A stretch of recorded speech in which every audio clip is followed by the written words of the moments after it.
omukulu gwe bayita Paulo Kafeero olunaku olwaliro njagadde okubatenga kutunuzaako ku kisaawe ky'akadongo kamu ekisaawe ky'akadongo kamu ku mitimbagano nga bwe gitambudde nga bomanyi nti waliwo abayimbi baffe abasobola okubatenga bakikuba oba oyogedde ku bayimbi Hamani Basude Paulo Kafeero Basebata Livingstone Kasozi n'abayimbi abalala bangi nnyo abasobodde okubatenga bakitambuza ensonga zonna nga bwe zasobola okubatenga zitambula abajjukira ebiseera ebyo abakulu abo abamu ku batufaako tewaliiwo kye bayita social media okuli Facebook, Instagram, Twitter, biki TikTok byonna YouTube byali tebiriwo n'akadde kano abaana b'abagenzi bano basobodde okubatenga beekolamu omulimu eyasooka okubatenga akikolamu ye mutabani wa Hamani Basude bamuyita Frank Serunjojo ono era oba ogobera nnyo ku Facebook oyinza okwebuuza ani abikolako oyinza okugamba Facebook ya Hamani Basude abaana ba Hamani Basude basobola okubatenga bagamba kabakolere legacy y'omukulu taata waabwe kyesobola okubatenga akolera endongo eyo bangi nnyo banoonya ennyimba z'Abasudde tebaziraba ebyafaayo by'Abasudde awo nno we watuufu wokka oyinza okgenda nosobola okubatenga onoonya ku byafaayo ebituufu wano nno wennyini waliwo mutabani wa Paulo Kafeero omukulu ndo bamuyita Martin Kafeero yasobodde okubatenga naye yaguze ekirowoozo omunne gwe bayita Frank Serunjojo yamutegeezezza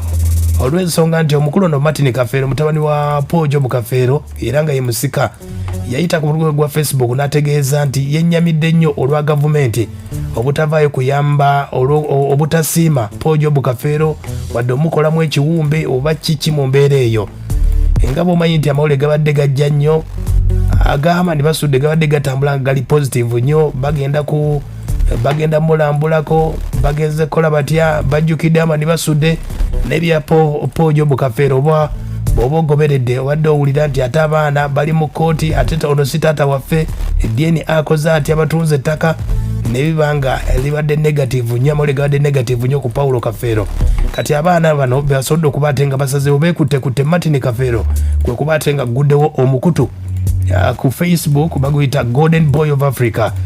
Foundation wagenda okubatenga ayisa byonna gwagala okubatenga ogobera Paulo Kafeero ennyimba ebyafaayo biweebuuza amawulire amatuufu ennyimba ze yakuba ng'ali ategeeza ki byebimu ku ebyo ogenda okubatenga osangamu mu nteekateeka eyo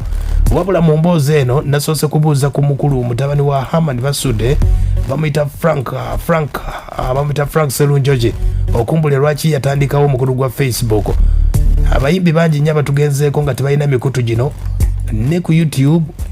ennyimba nyingi nnyo baziriddemu ssente ne bano abaana tebazimanyiiko wadde nabuziza ku mutabani wa Paulo Kafeero ba ssente ziyita ku YouTube bazimanyi tebazifuna nga nako wadde n'akamu naye nga badde basobola okuziryako paka kuba YouTube yo esasula buli kadde kati nno mutabani wa Hamani Basude bamuyita Frank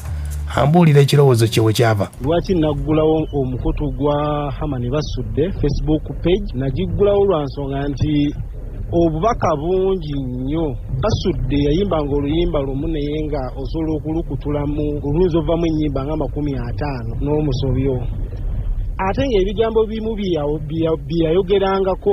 nga tubiraba bulamu bwa bulijjo naye nsalawo ne ŋŋamba ate nga naye ng'omuntu pasono alina obulamu obubwe ng'omuntu oba oliawo n'ebyafaayo ebimukwatako nga byandyetaagiddwa okumanyibwa abantu n'okusigala ku intaneti kuno nga batuwaba amanya kyeyeetaaga alinako waabijja nenzigulawo peegi eno nenzigulawo peegi ya Hamani Basude bwe nagiggulawo nentandika okubanga nteekayo ebyafaayo bimukwatako ŋŋendako live ezimu zikola nga ndi Bubondo ndiko ne maama we ndiko ne baganda be ng'akola live ezo n'abaana be abato okukitegeera nti like abazadde be gye bali ekitegedde ekirowoozo nno wekyava oyinza okgenda ku Facebook ne weebuuza ate ani addukanya peegi ne Hamani Basude abo nno batabani be kati ne mutabani wa Paulo Kafeero agamba nti bingi nnyo ebiboogeddwako oba oliawo ebitali ebituufu neki ennyimba bazitutte waliwo ennyimba ezabula naye obanga ogenze ku peegi z'abo abantu abatuufu osobola okuba ate nga ozirondoola oba oliawo omukulu wuno Frank akyannyonnyola bw'ati Basude ne kimuwa nga ate kimuwako ku nkizo ku bayimbi abalala nti abayimbi bannyo balina ennyimba zaabwe naye kizibu zikwotinga ng'ate wona kwotingeza Hamani Basudde. Hamani Basudde mugazi nnyo ennyimba ze butandika ozikwotinga ojjamu kwotisinga nnyingi. Kati ekyo nensalawo nengamba kankikole me nga nkwotinga ennyimba ezo nga nziteerayo abantu bazitegeere. Ennyimba ezo nga nzikwotinga kati nenzikwotinga era ososanga oluyimba nga nduka kati leero nva kwotinga nkwotinze ka sentence akagamba nti abantu babadde ki abafuuse ebisolo. Kati eyo omuntu yenna asobola okuba ne leero nga alina kitegedde ensonga nno zezo nno. Kati ne mutabani wa Paulo Kafeero wamuyita Martin Kafeero ekirowoozo naye yakiguze atandisewo page. Amanya mpitibwa Martin Kafeero oba John Martin Kafeero nga nze musika wa Paulo Kafeero. Kakati naguddewo page eya Paulo Kafeero, Facebook page eya Paulo Kafeero. Ensonga ziri 3 oba 2 ezangwisizawo page eyo. Kakati ligasi ya muzeeyi tulaba eggwawo egenda ezikirira ddala ng'ate ddala yali musajja w'amaanyi. Kafeero yafa naye nakati ennyimba ze zikyavuga buli wamu ze bakuba mu nnyimba ze bakubaba ennyimba ezibuulirira ennyimba ez'amakulu. Naye okulaba nga omusajja ng'oyo omusajja ow'amaanyi teyajjukira talina wadde ne statue memorial statue talina yadde akabumbe tebamujjukira ng'abalala. Ekintu ekyo ddala kituluma. So mwenti okuba omulanga eri bafanizi ba Kafeero kire wamu ligase y'omusajja eno ereme kuzawa bwetyo. N'ekirala nsabira ddala nsaba abantu abali bafanizi ba Kafeero oba bakyali bafanizi ba Paulo Kafeero munfolowinge ku page eyo nagitumya amanya Golden Boy of Africa Foundation. Golden Boy of Africa Foundation kuliko ekifaananyi kye ekya Paulo Kafeero ayambadde enkofiira mujja kuba mukiraba. Yoyo nno mutabani wa Paulo Kafeero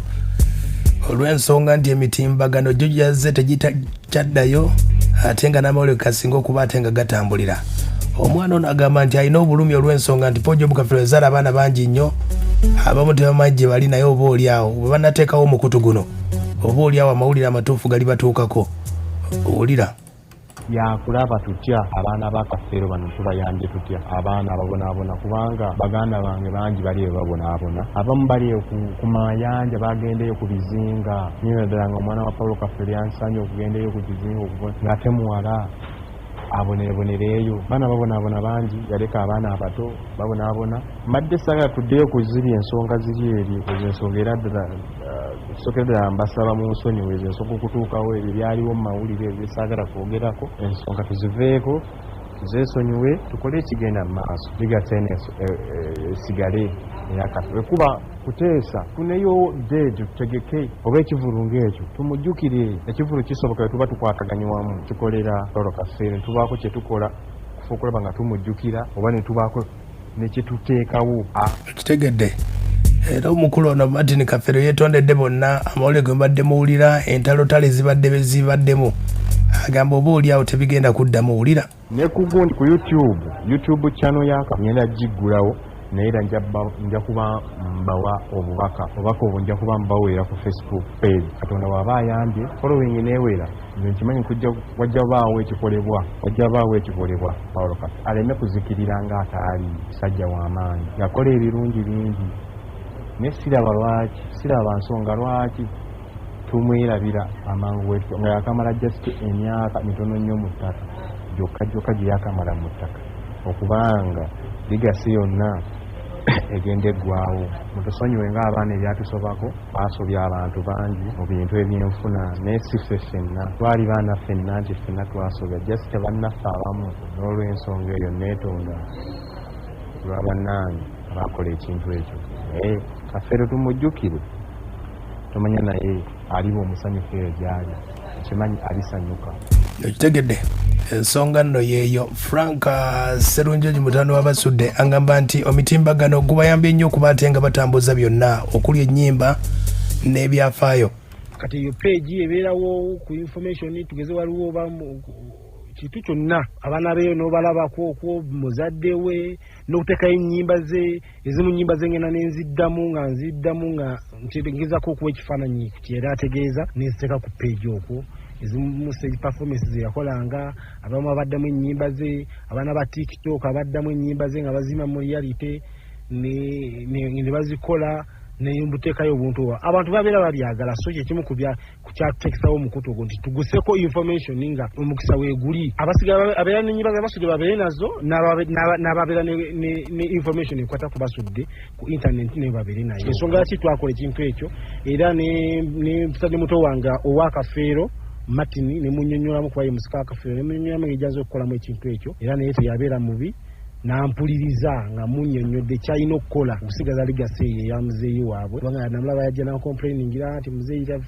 tatufiiriddwako biki ne munnyonnyola kyalina okukola ekituufu okubanga muzeeyi abantu tebamwerabira so kati kizibu abantu okwerabira Hamani Basudde nga ne ku internet osogenda no typing Hamani Basudde ne bakuwa ebigambo byeyogeranga nga n'oba towuliriza luyimba so yensonga ye lwaki